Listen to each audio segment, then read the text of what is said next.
Шығармамды жаза үшін осы сөздердің тізімін қолдадым. Тоқтау, тұнған талант, ән шырқау,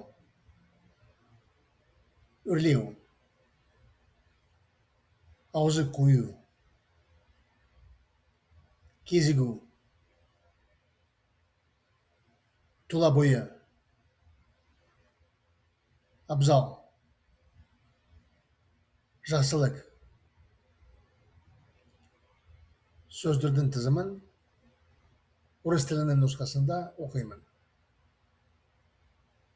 Останавливаться. Одаренный. Петь песню.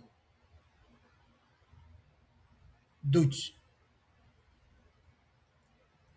Обжечь рот. Натыкаться. Целиком.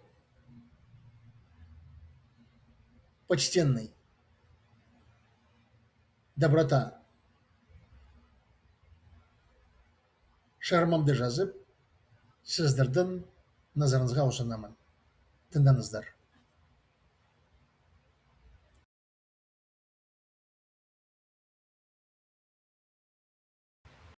Қысқа газеттің мақаласы. Тұнған талант бұл тұлған талант. Бір кезде қаламызда бір әнші тұрды. Ол операда қызмет атқарып, классикалық ән шырқаумен әйгілі болды. Бірнеше жыл ол сахнадағы патша деп аталып жүрді. Оның күресіне әрі жүріс-тұрысына тұла бойы абзал болып табылды. Ол өзінің ең маңызды нәрсесіне, яғни дауысына көп көңіл аударып жүрді.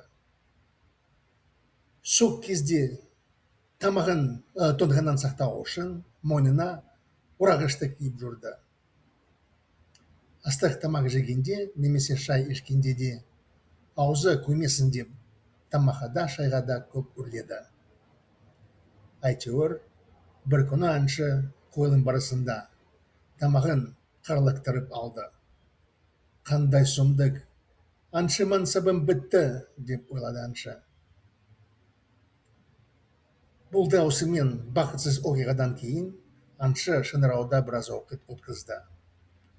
Ол музыкалық мектепте оқытушы ретінде жұмыс істеп, жұмысын ұнатпады. Ол сахнаға қайтару туралы әрдайым қиялдады. Бір күні газет дөңгешекте тоқтап, жарнама газетін сатып алып, осындай жарнамаға кезікті. Халық ансамблі әнші болып қалайтын адамдарды сынауға шақырып жатыр.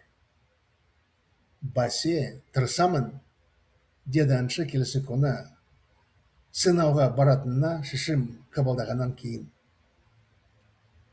Адамның тағдыры адамға кей кезде жақсылық көрсетеді. Әнші халық ансамбльдің аспаптары сүйемелдеуінде халық әндерін осы күнге дейін шырқап жүр. Ол өзі бақытты сезініп жүр. Тұнған талант бұл тұнған талант.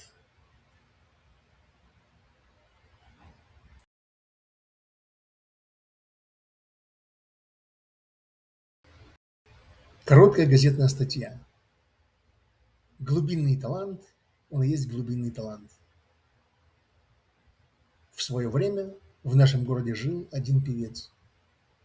Он служил в опере и был известен исполнением классических партий. Много лет его называли королем сцены. Всем своим видом и поведением он был воплощением достоинства. Он уделял много внимания самому главному – своему голосу. В холодное время носил на шее шарф, чтобы беречь горло от переохлаждения. Когда он ел горячую пищу или пил чай, он долго дул на еду или напиток. Но однажды, во время выступления, он сорвал голос. «Какой ужас! Моя карьера певца окончена», – подумал певец.